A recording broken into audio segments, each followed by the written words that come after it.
An old cowboy's tale. There is a mythology to the Old West, one that rivals the pantheons of the ancients. It has no gods, perhaps, but it has men. Men who, in the telling of their stories, have grown large and powerful enough to rival Odin or Jove. At polished wooden bars and seated under uncounted stars, men still tell each other about Billy the Kid slaying a man for every year he lived, or the James brothers and their private war against the robber barons, or the damn Yankee invaders, depending on who it is that tells the tales. But one story has been forgotten, because it was too frightful to ever repeat. You will only hear this tale in the late hours on nights unnaturally dark when the fires burn low, and the old cowboys drink too deep of their spirits, and find their mood turned to something past sour and into foul. The story, my friends, is that of old Doc Walden, an educated man from New England who, while smart and cunning, was born to a uniquely cruel father and a mother who lay dying in childbed, the family's nurse, a slave in the days before emancipation, who even in the enlightened North, where such peculiar institutions were declared illegal, was kept by his father against all laws of man. He kept her, not out of any hatred for her race, which if not excusable was at least common in his age, but out of pure unbridled greed for her power, for she was more than a healer of cuts and bruises, but in fact a witch, at least if the story is to be believed, and if it is, then she had her revenge when Doc Walden was born. Over the infant's cradle, she spoke some ancient words, and by her dark arts called on powers no man can name, placing on this infant a curse. The curse was this, that the man who from the boy would grow would never love any woman, nor gold, nor country half so much as he would love to gamble. You see how these legends become embellished? A man who lost it all to addiction by no fault other than his own is recast as a tragic hero suffering under some witch's curse. Or maybe it's all true, who's to say? Well, curse or no, he grew into manhood, smart and handsome, a well-educated young man of impeccable social graces and a doctor known for his kindly bedside manner in a day when that was perhaps more potent than the medicines he used. But oh, how he loved to gamble, at cards or horses or even on the prediction of tomorrow's weather. He would take or make any bet that could be thought up. For a time, his mounting debts could be ignored, brushed off thanks to his charm and ease at making friends, but not forever. As the debts increased and the bank grew empty, Doc Walden found himself with fewer friends and an ever-growing list of enemies. Especially once his penchant for cheating became common knowledge, until one night, the proverbial 2 steps ahead of his angry debtors, he fled the city where he had lived all his life, fled like the coward and the thief that he was.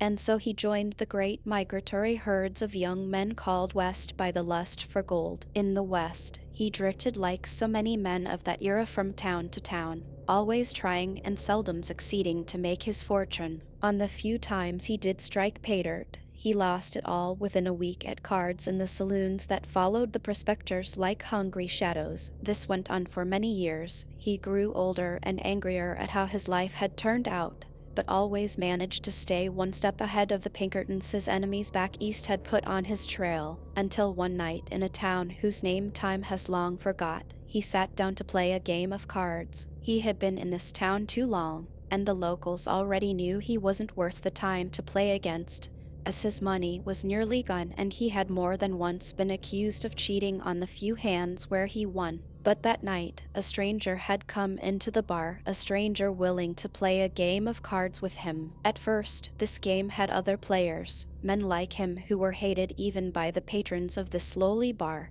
themselves thieves and killers all.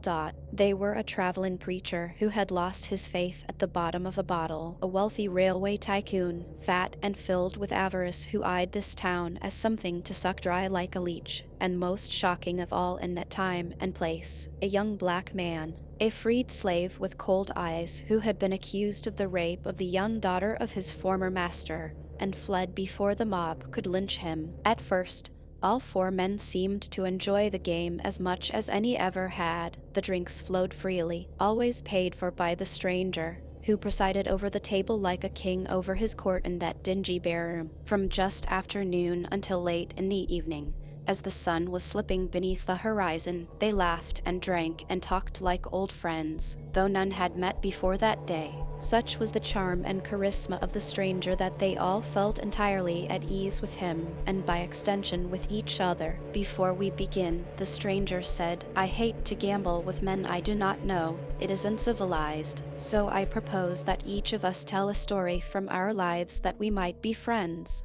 The unusual request did not seem strange to the men at the table, so charming was their host. The tycoon went first. He told the table a story of his own, how he had imported laborers from the Orient to build his railroads, slaves in all but name. How this had made him rich, richer than some kings and any of the saffron planters that mere years before he had condemned for their use of slaves. "I say," he proclaimed, "I say morality is for fools and conscience for idiots. A man must take whatever he can grab, else some other bastard will take it first, and he shall be poor," were the words by which he concluded his story. The stranger smiled and nodded, thanking the tycoon for humoring his eccentric request, then turned with eyebrow raised to the preacher, who started, as if this were a sermon, by explaining the story of Jonah, how God had sent him to the heathens, but he had not wanted to go, how he had tried to run away, only to land in the belly of a fish. "I am, God help me,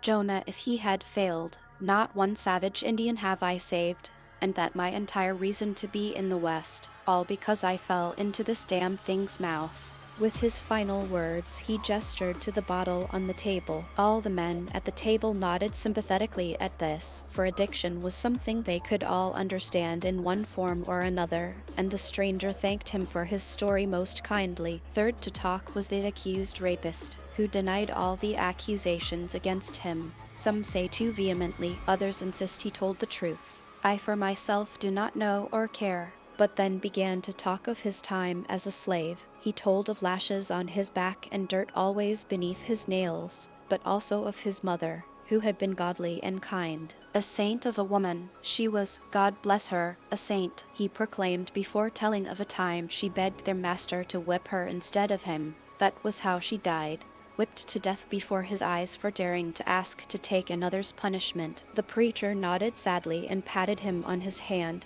while the tycoon shrugged as if to say, she was a fool to try and take another's punishment. The stranger, his face, the legend goes, was unreadable. Then he turned his eyes to Doc Walden and asked for his story while refilling his drink. Strangely, not one person who tells the story can agree on what Doc Walden said, while all the others remain mostly the same. This part always seems to change with teller and telling. It is then that the stranger finally told his own story, the story of his life. As a young man, he had lived in wealth and luxury on a plantation somewhere far away, but his father, an old fool, had shown him and his siblings nothing but contempt. His father, or so he told, overflowed with love for all creation and especially for his dogs, but had nary a drop to spare for his son's dot. The old man's love for the beasts enraged the stranger, who, along with a few of his brothers, confronted their father and condemned him publicly. Not all his brothers approved of this. Most loved their father despite his cold indifference, for they, like him, were fools. Or so the strangers said, confronting their father one day as he sat watching the dogs playing in the garden. They demanded he get rid of his pet's dot. This started an argument between those of the older boys who were willing to stand up to him and the old man. The argument soon grew violent. He and those of his brothers who had stood with him against the injustice of his father were thrown out into the cold and ordered in no uncertain terms to never darken the doors of that house again. No sooner had he finished his tale than the lonesome sound of a distant wolf's howling could faintly be heard, as if some spirit wished to underpin his story. All around the table were sympathetic to him, except perhaps the preacher, who in some versions began to drink even more heavily after this. When they finally started their game, laughing and joking as the bottle drained and the money changed hands, it lasted for many hours, and even other patrons in the bar said, "I have never seen men have so much fun losing money." But all good things must come to an end. The tycoon was the first to cut his losses and quit the game, his business sense translated to cards as well. Eventually, he realized that he stood to gain no money at this table, so he stood and made his farewells before stepping out into the evening dot. The sun was still hot as he opened the doors, and as legend says, he dropped dead on the side of the road from a heart attack, his body ignored, rotting in the ditch for days by the people of a town that hated him fiercely. None of the men at the card table even noticed his death just outside the door to the saloon, or if they did, they cared no more than the rest of the townsfolk. Next came the preacher, a lover of strong drink. He matched the other men shot for shot, then kept drinking beyond. Perhaps an hour after the sun set, perhaps a little less, he collapsed, some say dead then and there, while others contend he died later that night. It matters little, and makes no difference to the tale, of course, when he died only that he did. Finally, the accused rapist, who some say claimed the stranger was cheating, to which the stranger shot him dead under the table, while others simply say he cashed in and left the game never to be seen again. But eventually only Doc Walden was left. Doc Walden and of course the stranger. They played late, very late into the night, long after the bar closed down and even the horse closed up shop and went to bed. Until Doc Walden had nothing left to bet, not a penny to his name. That was when the stranger stood and, walking to the bar with long and graceful strides, stole a bottle of fine whiskey from the very top shelf. Pouring 2 glasses, he remarked, "You've lost it all, haven't you?" To which Doc Walden replied that he had lost it all before and would again, but never once failed to escape. He said this with bravado, but his greedy eyes never left the piles of money he and the others had lost to the stranger during the game. This, the stranger, did not fail to know his dot. Finishing his own drink, he smiled across the table at Doc Walden and asked if he would care to play one more round. The good doctor would have loved to have played another round, but he shook his head, saying, "I've got nothing left to bet, nothing at all." But the stranger made him an offer, one final wager. He would put every penny of his winnings back on the table, betting it all on a final hand. This was too good to be true, and deep down Doc Walden knew it, but he saw no choice, as without that money he would surely starve, or so he told himself. "I am a poor man, and you have taken all that I own, all but the clothes on my back, and surely they are not worth enough to bet against all your winnings, good sir," he told the stranger, his eyes never leaving the piled money by his opponent's chair. The stranger laughed then, an awful laugh, the sort of laugh that is worse than the screams of women in pain or the pleas of starving children. The sound of it sobered the doctor in an instant. It was then that the stranger explained to Doc Walden that he had one thing left to wager, one thing all his own that no other man could ever lay claim to. Doc Walden could, if he wished, wager his immortal soul. The good doctor saw the stranger then, really saw him for the first time. He felt the heat licking up from below, and smelled the sulphurous air. For only an instant he wasn't in the bar. Then he blinked and was back across the table from the stranger. He had seen his face, truly seen it for only a moment, but he had seen it.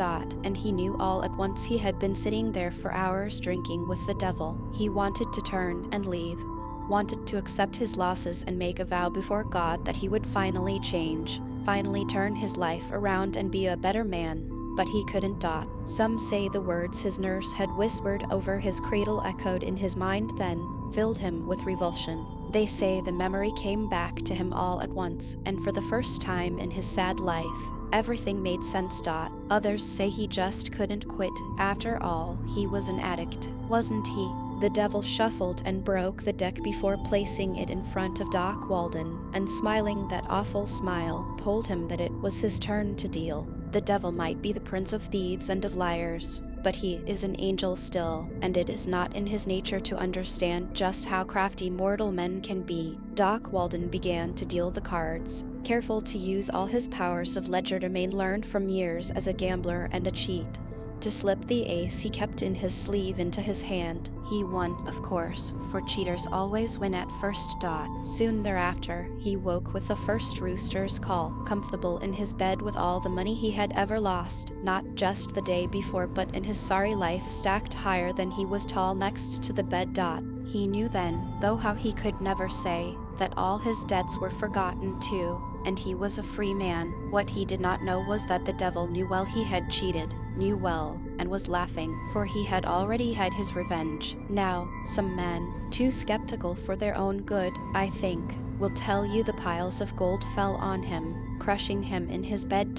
But I know better. His skin never wrinkled, his hair never grayed, but his flesh would burn as if in scalding water whenever he ventured outside during the day. His hair, once a warm brown, itself slowly darkened until it was a cold black as the years dragged on, and he passed 50 years of age, then 60, then 70, and so on. He realized that the devil had had the final laugh, for as time rolled by, Doc Walden never aged another day. Slowly, he felt himself grow distant from the world around him, not all at once, but over many years he became something less than a man. Until one day, he wasn't a man anymore. From that day on, he never again felt the excitement of lust or the pangs of hunger, or any of the other joys of life. All he could ever feel from that day on was thirst, deep and as dry as the desert sands, a thirst no drink could quench.